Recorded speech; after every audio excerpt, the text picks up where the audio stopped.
प्रेम से बोला छठी मैया की।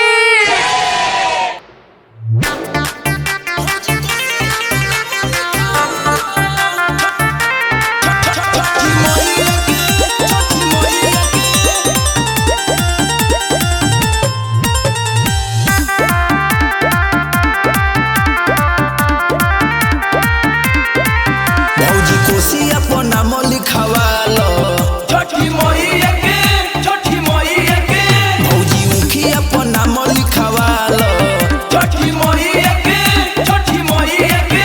अरे भैया ता अरग के बेरी हो, काहे करतारू भौजी तू देरी हो।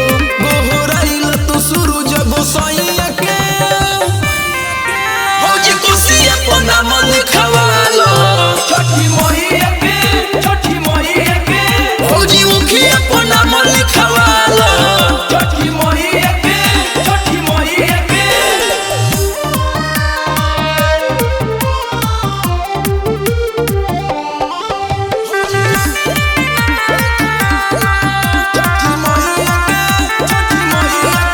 मानवतिया हमार खुश रही परिवार, छठी माई के महिमा महान हो। कर माई के जतन होई दुखवा खत्म, चले माई से दुनिया जहान हो। मानवतिया हमार खुश रही परिवार, छठी माई के महिमा महान हो। कर माई के जतन होई दुखवा खत्म, चले माई से दुनिया जहान हो। जदी मिल जाई माई के प्यारे हो, भौजी भर जाई गोदिया तोहारे हो। विश्वास कर जग के खेवैया के,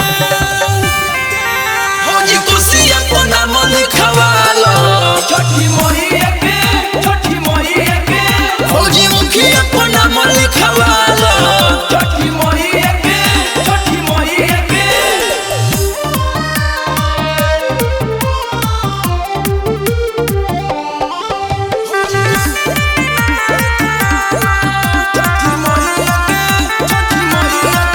माई के महिमा महान जाने न के जहान नहीं, करेली कोई के निराश हो।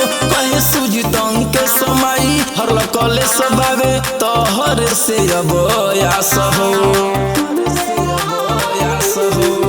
माई के महिमा महान जाने न के जहान नहीं, करेली कोई के निराश हो। कहे सुजित अंक समाई हर कले से अब बाबे तोहर से आस हो। छोरतानी छुरा छुरी हो, रही हो बनाई के